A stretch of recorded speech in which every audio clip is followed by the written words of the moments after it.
네, 오늘 나스닥 지수가 사상 최초로 2만 선을 돌파한 날, 오늘 글로벌 전략가들 권동우 메리츠증권 부장 전화로 연결해서 앞으로의 이제 빅테크의 랠리가 어떤 식으로 방향이 이끌어질지 살펴보도록 하겠습니다. 부장님 안녕하십니까? 네, 안녕하세요. 네, 오늘 뭐 CPI 발표도 그렇습니다만 우리가 좀 더 체감으로 느끼는 부분이 바로 애플, 테슬라, 뭐 엔비디아, 매그니피센트 세븐의 급등일 겁니다. 그래서 앞으로의 빅테크 랠리에 대해서 좀 집중 여쭤보려고 하는데요. 시가총액 1, 2위인 먼저 애플과 엔비디아 살펴볼까요? 자, 애플은 또 주가가 아이폰 AI 그 챗 GPT 탑재 버전 출시 이 소식으로 오늘 또 강세를 나타냈고 엔비디아는 중국의 반독점 수사 사실 이 우려감이 있는데도 오늘 닷새 만에 또 상승을 나타냈습니다. 이 두 종목을 비롯해서 반도체 전망 좀 해주신다면요. 우선 그 엔비디아 관련해가지고 먼저 말씀을 드리면 네. 중국 반독점 조사가 나오기는 했는데 이거는 미국의 대중국 반도체 수출 규제에 대한 보복입니다. 근데 그것도 GPU 반독점이 아니라 예전에 인수했던 멜라녹스와 관련해가지고 반독점 하는 상황이기 때문에 어차피 핵심에서는 비껴갔거든요. 그래서 저희가 지금 중요하게 보고 있는 엔비디아 GPU는 중국에 직접 수출이 금지되어 있기 때문에 이거와는 뭐 관련이 그렇게 크게 없다고 그냥 보시면 될 것 같아요. 그래서 엔비디아와 관련해가지고 조금 더 중요한 거는 반독점보다는 지금 주가가 실적 발표 이후에 생각보다 강하지 않다는 데 있습니다. 뭐 어제 같은 경우는 그래도 좀 어느 정도 올랐어요. 시장이 전반적으로 올랐기 때문에 괜찮기는 했는데 조금 더 강한 상승 모멘텀이 아직까지는 조금 부족해진 상황이라고 볼 수 있습니다. 내년 그냥 캘린더 이어 기준으로 2025년 EPS가 현재 $5 가까이 올라간 상황이거든요. 근데 PER 멀티플이 대충 한 30배 정도 이제 된단 말이에요. 근데 여기에서 만약에 멀티플에 이제 그 프리미엄을 받으면 40배까지 올라갈 수 있기는 한데 더 이상 지금 멀티플이 움직이지는 못하고 있습니다. 이유를 보면 빅테크들이 자체 반도체 개발하는 것과 관련이 있어요. 어제 뭐 애플 얘기도 나왔기 때문에 이것도 관련이 있는데 조금 간단하게 말씀드려서 AI를 학습과 추론으로 나눴을 때 학습에서는 엔비디아 GPU가 사실상 뭐 거의 독점을 했는데 추론 영역에서는 엔비디아 GPU뿐만 아니라 빅테크 자체 반도체가 중요해집니다. 왜 그러냐면 엔비디아 제품은 범용 반도체거든요. 그런데 빅테크들은 지금 하는 사업이 지금 전부 다 다르잖아요. 뭐 아마존은 전자상거래하고 구글은 뭐 검색하고 하는데 그에 맞춰서 작동할 수 있는 추론용 GPU가 좀 필요합니다.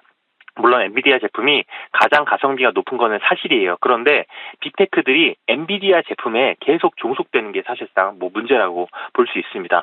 근데 이렇게 빅테크들이 자체 반도체를 계속 개발하게 되면 엔비디아가 아니라 브로드컴과 협업하는 빈도수가 아마 높아질 거예요. 그래서 마침 어제도 뭐 애플과 이제 브로드컴이 이제 협업해서 내년에 AI 반도체 개발한다고 언급을 하고 있는데 내년에 아마 많은 기업들에서 비슷한 소식이 전 들려올 걸로 보고 있습니다.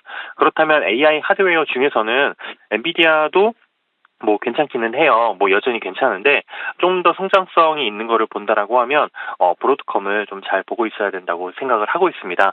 물론 이제 엔비디아도 이 사실을 지금 잘 알고 있어요. 그렇기 때문에 블랙웰에 이어서 차세대 제품인 루빈이 계획보다 일찍 나올 수 있다는 얘기가 나오고 있습니다.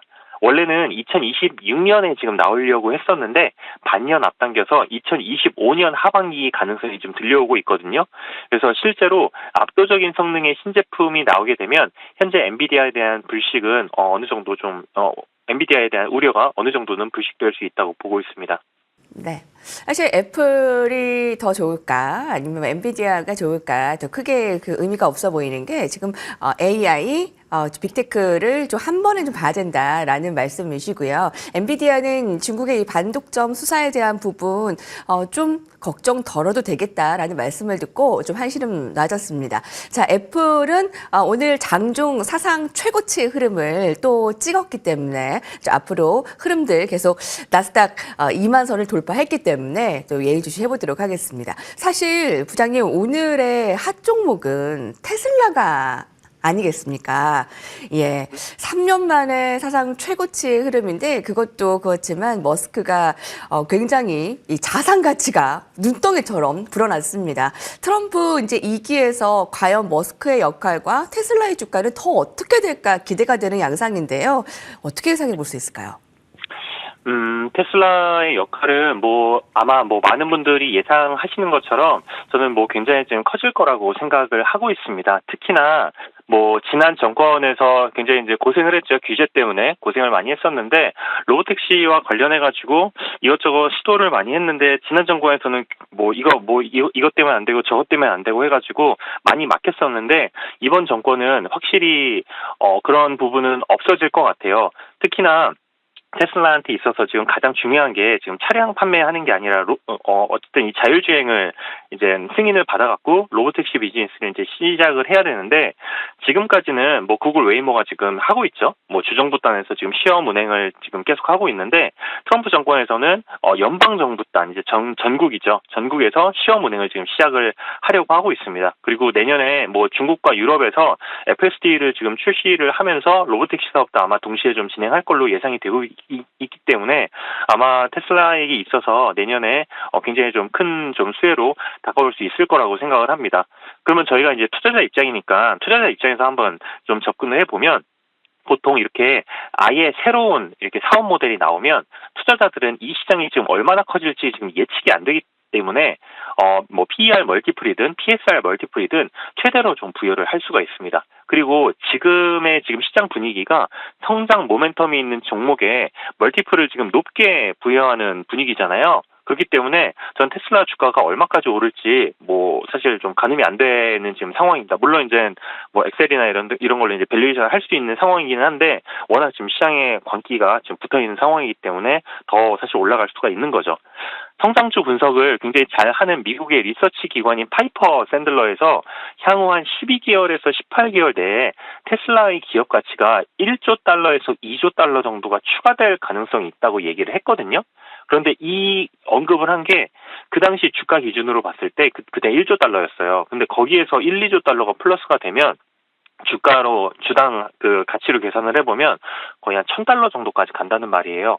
물론 이제 로보택시 사업뿐만 아니라 휴머노이드 로봇인 옵티머스도 사업화가 어느 정도 진행되는 게 보여야 되고, 다양한 미래 사업들이 가시권으로 들어오는 게 좀 어느 정도 보이게 되면 사실 불가능한 숫자도 아니라고 판단을 하고 있습니다. 물론 이제 테슬라가 이렇게 되면 이제 멀티플이 이제 굉장히 높아질 거예요. 막 100배도 넘어가고 150배 막 이렇게 되는데, 아마 고른 멀티플로 접근을 하면 아마도 계속 사지 못하는 주식이 될 거라서, 일론 머스크의 말대로 자율주행이 성공할 거라고 믿으면 갖고 있고, 아니면 좀 사지 않거나 파는 게 맞다고 보고 있습니다.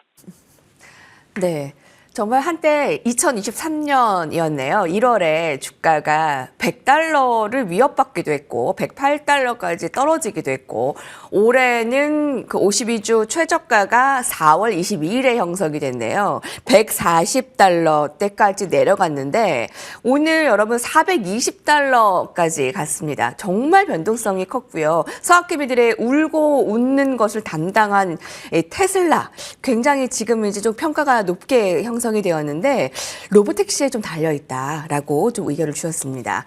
자, 또 한 가지. 자, 구글 볼게요. 알파벳 어제 양자 컴퓨터 때문에 떠들썩했죠. 그래서 어제 이제 국내 주식에도 양자 컴퓨터의 테마주들이 들썩이는 모습이었는데, 오늘은 관련해서 아이온큐라는 종목은 또 9% 급락을 했거든요.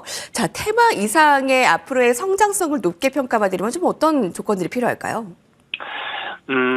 우선은 그 양자 컴퓨터 내용에 대해서 조금 알고 있기는 해야 돼요. 그래서 제가 좀 간단히 좀 설명을 드리면, 구글의 이번 양자 컴퓨터 칩이 지금까지 양자 컴퓨터의 가장 큰 문제로 지적되었던 오류 발생률을 획기적으로 줄이면서 지금 시장에서 깜짝 놀란 거거든요. 그래서 좀 더 설명을 드리면, 일반 컴퓨터가 0이랑 1로 구성된 비트를 사용을 하는데, 양자 컴퓨터는 0이면서 1인 상태를 가질 수 있는 큐비트라는 거를 사용을 합니다. 근데 어쨌든 양자 컴퓨터든 일반 컴퓨터든 결국에는 문제를 푸는 행위의 일종인데, 일반 컴퓨터는 이제 풀기 힘든 문제를 양자 컴퓨터는 이제 이론적으로 이제 풀 수 있는 시간을 이제 많이 앞당기게 됐죠. 그런데 이제 양자 컴퓨터가 작동을 해야 되는 그 온도가 굉장히 낮습니다. 엄청 낮은데 이 과정에서 오류 발생률을 높일 수 있다는 단점이 좀 있어요. 그래서 지금까지 문제를 푸는데 이론적으로 필요한 큐비트보다 훨씬 많은 큐비트가 필요했습니다. 원래 이론적으로 딱 계산을 했을 때 1번 컴퓨터는 못 푸는데 양자 컴퓨터는 한 100 정도 있으면 한 100년 정도 있으면 풀 수 있겠다라고 했는데 실제로는 한 10,000 정도의 큐비트가 필요한 거예요. 그러니까 100 정도 큐비트가 필요한 줄 알았더니 10,000 정도가 필요한 거예요. 그런데 이번에 구글이 윌로우 치바를 하면서 만들었던 게 해결한 게 오류 발생률을 획기적으로 낮춰서 실제로 필요한 큐비트 수를 예전보다 많이 낮췄습니다. 이론적으로 아까 100큐비트가 필요하다고 했는데 실제로 10,000큐비트가 필요했었는데 이번에 구글이 새로 이제 개발한 윌로우 칩을 사용을 하면 10,000큐비트가 아니고 한 3,000에서 2,000 정도 큐비트가 이제 필요한 거죠. 그러니까 여전히 그 이론적인 거에 비해 가지고 많이 이제 높잖아요. 그래서 이제 해결할 게 아직 많습니다. 그렇기 때문에 뭐 당장 상용화되는 그런 지금 상황은 아니에요. 그래서 구글이 이번에 뭐 양자 컴퓨터 칩을 공개해서 주목을 받고 분명히 뭐 기술적으로 선두 자리에 올라서면서 아마 이 표준화도 아마 구축하려고 할 걸로 저는 생각을 하고 있습니다. 뭐 가장 유리하겠죠. 그런데 실제로 이익이 나기까지 시간이 오래 걸릴 가능성이 높기 때문에 저는 이번 이슈가 알파벳 주가를 어느 정도 이제 자극은 할 수 있는데 계속 막 끌어올리지는 못할 걸로 좀 예상을 하고 있습니다. 다만 현재 시장이 이익 성장률이 높은 종목들이 움직이는 것보다는 꿈을 먹고 자라는 기업들의 멀티플이 높아지면서 좀 주가가 올라가는 경향이 있기 때문에 그런 측면에서 봤을 때 알파벳의 주가 상승은 조금 더 이어질 수 있을 거라고 생각을 하고 다만 양자 컴퓨터 테마 관련주들이 있잖아요. 아까 언급하셨던 아이온큐를 비롯해가지고 뭐 여러 가지가 있는데 이런 종목들이 저점 대비 막 5배, 10배씩 올랐어요. 그래서 뭐 리게티 컴퓨팅, 뭐 D-웨이브 퀀텀 이런 것들은 어제 막 급등했다, 급락했다, 왔다 갔다 뭐 그런 모습을 보였는데 전 투자하시는 분들 입장에서는 이게 이미 지금 테마가 어느 정도 광풍이 불어서 주가가 지금 많이 올라가 있는 상황이기 때문에 좀 조심하시는 게 테마주들은 좀 조심하시는 게 좋지 않나라는 말씀을 드리고 싶습니다.